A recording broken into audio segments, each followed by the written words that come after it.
Hello, आता आपण बघूया तुला जपणार आहे या मालिकेचा एपिसोड रिव्ह्यू. मंजिरी तिच्या खोलीत बडबड करत असते की ती माया प्रेग्नेंट कशी होऊ शकते. तिला मी या घरात तिची जागा दाखवणारच आहे. इकडे मीरा आणि आजी महागौरी मातेच्या तिथे असतात. तेव्हा घंटानाद होतो. तेव्हा मंजिरीला त्या घंटानादाचा त्रास होत असतो. ती कानं बंद करत असते. इकडे आजी मीराला बोलते की मीरा उठ, डोळ्यातलं पाणी पुस. आणि हे बघ मीरा, तू घाबरू नकोस, मी तुझी आजी आहे. आजवर तुझ्यासाठी जे काही केलं ना ते काही उगाच नाही. आज देवी आजी मीराला आश्वासन देते की मी अजूनही तुझ्या पाठीशी उभी राहील. आता वेळ आली आहे नीट युद्ध लढायची. या सगळ्यात तुझ्या बाबांची चिंता करू नकोस, तू माझी जबाबदारी आहे. जिथे असेल जसा असेल तसा त्याला सुरक्षित ठेवेल मी. हे माझं कर्तव्य आहे, हे लक्षात ठेव. या युद्धात येणारे चढ उतार म्हणजे पराभव नाही. मीरा, शिवनाथनेही प्रयत्न केला, तो त्याच्या परीने लढत होता. या घरात येण्यासाठी त्यानेच ती युक्ती आखली होती, रूप बदलण्याची. मीरा फ्लॅशबॅकमध्ये जाते. तिला आठवतं की अजित मायाकडे जातो. तेव्हा माया बोलते, तू तू का आलास इथे? तेव्हा अजित बोलतो, एक मिनिट. दरवाजा बंद करून आतमध्ये जातो आणि बोलतो की मी कन्व्हिन्स करायला आलो आहे माया तुला. तेव्हा माया बोलते की मी कन्व्हिन्स होणार नाही आणि तुझ्याकडून तर नाहीच नाही, जातो आधी. तेव्हा अजित बोलतो की आय रिअली लव्ह यू, माझं खरं प्रेम आहे तुझ्यावर. हे सगळं शिवनाथ बाहेरून चोरून ऐकत असतो. तेव्हा माया बोलते, अरे कसलं प्रेम, कुठलं प्रेम, आणि हे कधी झालं? तू जेव्हा घर सोडून निघून गेलीस ना त्या दिवशी मला कळलं की तुझी माझ्या आयुष्यातली किंमत काय आहे. एक ना एक वेगळीच पोकळी निर्माण झाली होती आणि that day I realise Maya I love you. तेव्हा माया बोलते की डोंट टच मी, मला सगळं कळतं आहे. आधी तुझी आई आली मला मस्का लावायला, तिला जमलं नाही, मग आता तुला पाठवलं. तेव्हा अजित बोलतो की आय नो, मी मॉमला सांगितलं होतं की तू जाऊ नकोस, तुला नाही जमणार, कारण की माझ्या मायाला मीच कन्व्हिन्स करू शकतो. तेव्हा माया बोलते, अरे तू कोण आहेस, काय समजतो स्वतःला, आणि तुम्हाला जर वाटत असेल ना की तुम्ही त्या घरात मला परत येऊन माझा जीव घेणार आहे तर असं होणार नाही आहे. तेव्हा अजित बोलतो की माया असे जीव घेण्याचे शब्द माझ्यासमोर काढायचे नाही कारण की आय लव्ह यू. तेव्हा माया बोलते की but I don't love you. तेव्हा अजित बोलतो की तू चल तर त्या घरात तुला राणीसारखं ठेवतो. तेव्हा माया बोलते, ज्या घरात तू भिकाऱ्यासारखा राहतोय त्या घरात तू मला राणीसारखं ठेवणार आहेस, जा घरातून एकदा.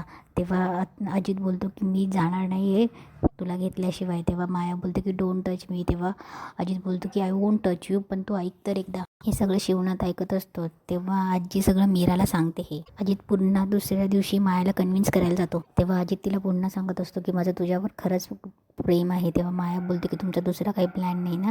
तेव्हा अजित बोलतो की कसला कुठला प्लॅन माया, मला फक्त एवढंच कळते की मला तुझ्याशी लग्न करायचं आहे. तेव्हा अजित पुन्हा रिक्वेस्ट करत असतो. तेव्हा माया बोलते ठीक आहे.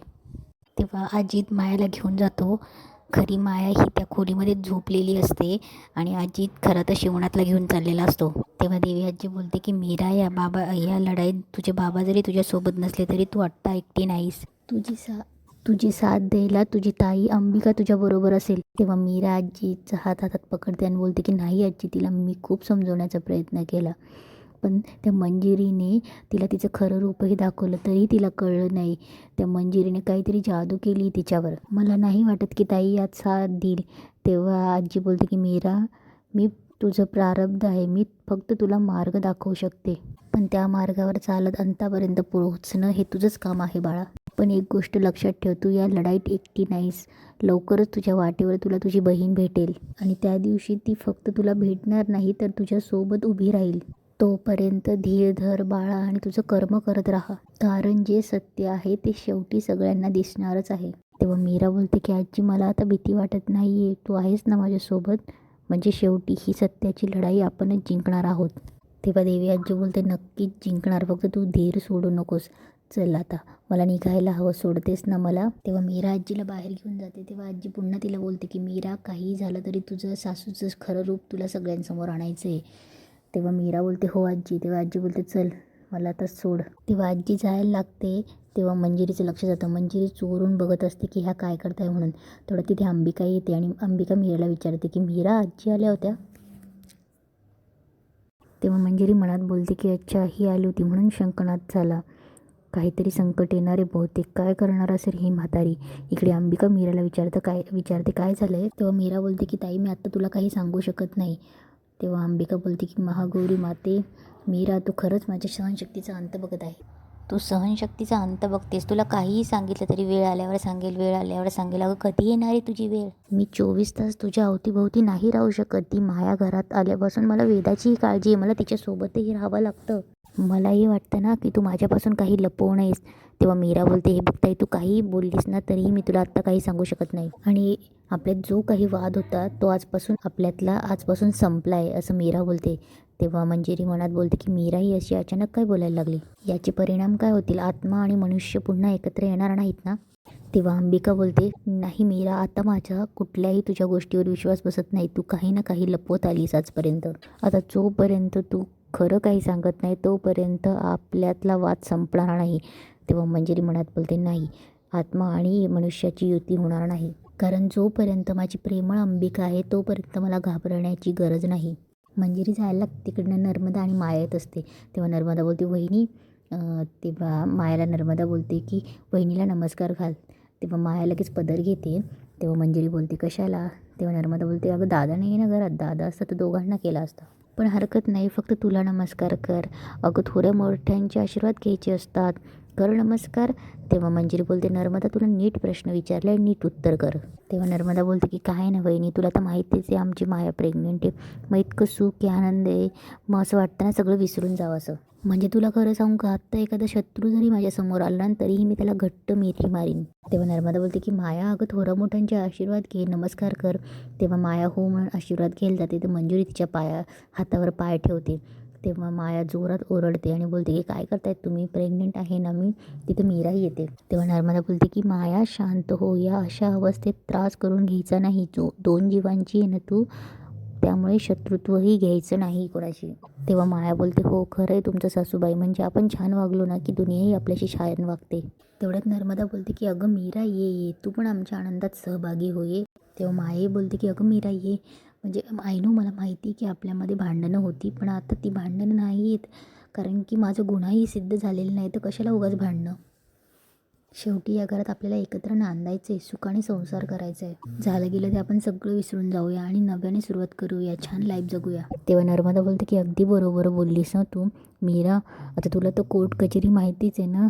म्हणजे आता मायाचा मुलगा मोठा होईल, मग तो रामपुरींचा बिझनेस बघेल आणि तेव्हासुद्धा हिची केस चालूच असेल. मग काय उपयोग ना या सगळ्यांचा. आणि तसंही काय, मीरा नाही म्हणाली म्हणून, नाहीतर वहिनी तू पुन्हा एकदा आजी होऊ शकली असतीस.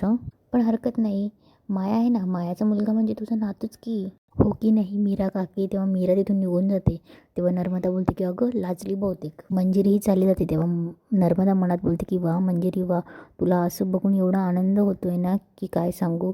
पण मंजिरी ही फक्त सुरुवात आहे. इकडे मार्जरी मंजिरीला सांगत असते की मंजिरी, नर्मदा काहीतरी जाणून घेण्यासाठी हे सगळं करत असेल, पण ह्या सगळ्यात नर्मदा वाकड्यात जाता कामा नये. पण या सगळ्यात जी पात्र आधीपासून आहे, हे युद्ध फक्त त्यांचं आहे. तेव्हा मंजिरी बोलते की मार्जरी, त्या नर्मदामुळे माझी थोडी चिडचिड होते, पण आजपर्यंत माझ्या कार्यात तिच्यामुळे कसलाच अडथळा झालेला नाही आहे आणि तो पुढेही होणार नाही. पण चुकून जर का तसं काही झालं तर मी तिला संपवायला मागे पुढेही पाहणार नाही. मला काळजी दुसरीच आहे. मीराने तिच्या बाजूने तिच्या आणि अंबिकामधला वाद संपवून टाकला आहे, पण अंबिका तिच्या बाजूने अडू नये. त्यांच्यातले मतभेद फक्त एका चाकावर टिकून आहेत. तेव्हा मार्जरी बोलते, मग दुसरं चाक तुटायलाही वेळ लागणार नाही, कारण सगळे चिन्ह त्याच दिशेने जातात. तेव्हा मार्जरी बोलते की कालछाया कवच हे तुझ्या सुरक्षेसाठी आपल्याला कालछाया कवच निर्माण करावं लागेल. पण लक्षात ठेव, ते साधं कवच नाही. ते तयार करण्यासाठी आपल्याकडील एक महत्त्वाची शक्ती वापरावी लागेल, आणि एकदा की ती शक्ती वापरली तर ती पुन्हा कधीच परत येत नाही. आणि जर हा का विधी फसला तर ना तुला कवच मिळेल ना ती शक्ती कधी परत येईल. तेव्हा मंजिरी बोलते की नाही फसणार, मी नक्कीच तो विधी पूर्ण करेल. तेव्हा मार्जरी बोलते, या विधीसाठी काही पायऱ्या आहेत, आणि सगळ्यात महत्त्वाचं म्हणजे तुला मनुष्य आणि आत्मा या दोघांच्या केसांची राख करून तुला ती कालमुख मणीवर चोळावी लागेल. तेव्हा मार्जरी तिला सांगत असते की आधी पहिली पायरी पूर्ण कर, मग तुला दुसरी सांगते. आता दादासाहेब आलेले असतात म्हणून खूप दिवसांनी मीरा त्यांच्यासाठी खीर बनवते. ते सगळे डायनिंग टेबलवर बसून खीराचा आस्वाद घेत असतात. तेव्हा मंजिरी अंबिकाकडे बघते आणि मनात बोलते की हिचे केस कसे काढायचे. तेव्हा नर्मदा बोलते की वा, या घरात अजूनही एकमेकांच्या आवडीनिवडी जपल्या जात आहेत, हे ऐकून बरं वाटलं मला. तेव्हा अथर्व विचारतो की बाबा मीटिंग कशी झाली. तेव्हा ते ऑफिसबद्दल बोलत असतात. तेव्हा नर्मदा बोलते की अरे बस ना आता, दादा इतक्या दिवसांनी घरी आला आहे. दादा, हे काय ऑफिस नाही आहे, तेव्हा दादासाहेब बोलतात की ठीक आहे अथर्व, आपण ऑफिसबद्दल नंतर बोलूया. तेव्हा अथर्व बोलतो की ठीक आहे. तेव्हा नर्मदा बोलते की मला माहिती आहे दादा, तुला कोणी सांगितले नसेल, पण आज ना खूप स्पेशल दिवस आहे.